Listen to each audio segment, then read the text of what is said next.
কল্যাণী এক্সপ্রেসের ধারে উদ্ধার হলো ট্রলিবন্দি দেহ। রাজস্থানের পালির বাসিন্দা 30 বছরের ভাগারাম সিং এর দেহ। কিভাবে এলো ট্রলির মধ্যে দেহ, কিভাবেই বা ঘটলো এই মৃত্যুকাণ্ড? ফের ট্রলিবন্দি মৃতদেহ। যদিও এই ঘটনা নতুন কিছু নয়, কয়েকদিন আগে আপনাদের দেখিয়েছিলাম একই ঘটনা, গঙ্গার আহিরি টোলার ঘটনা। ফের আরও একবার উদ্ধার হলো ট্রলিবন্দি মৃতদেহ। এবার জায়গা কল্যাণী এক্সপ্রেসওয়ের ধারে। উদ্ধার হওয়া দেহটি জানা যাচ্ছে রাজস্থানের পালির বাসিন্দা 30 বছরের ভাগারাম সিং এর।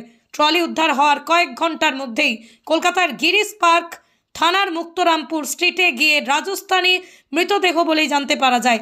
মৃতের পরিচয় জানতে পারলেও ঘোলা থানার পুলিশ গিরিশ পার্ক থানার মুক্তরামপুর স্ট্রিটের একটি কাপড়ের গোডাউনে বেলা 11:30 থেকে 12টার মধ্যে গলা কেটে শ্বাসরোধ করে কৃষ্ণারাম সিং খুন করে।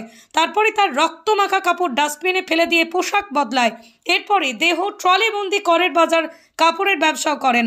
সন্ধে নাগাদ গোডাউন থেকে ট্রলিবন্দি দেহ নিয়ে ট্যাক্সি করে নাগের বাজারে পৌঁছয় কৃষ্ণারাম।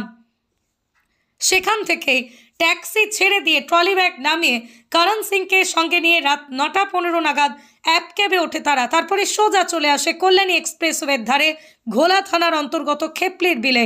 চালক প্রশ্ন করতেই পালিয়ে যায় কৃষ্ণারাম সিং। এরপরে মোবাইল ফোনের সূত্র ধরে ভোলা থানার পুলিশ এসিপি নেতৃত্বে পৌঁছয় 165 মুক্তরামপুর স্ট্রিটে। সেখানে গিয়ে গোটা খুনের কিনারা করল পুলিশ। কল্যাণী এক্সপ্রেসওয়ে থেকে ট্রেন বাস ধরে গিরিশ পার্কে পৌঁছে যায় কৃষ্ণারাম। সেখান থেকে তাকে গ্রেপ্তার করা হয়। হঠাৎ ঘটনায় অভিযুক্ত দুজনকে গ্রেপ্তার করতে পারল পুলিশ।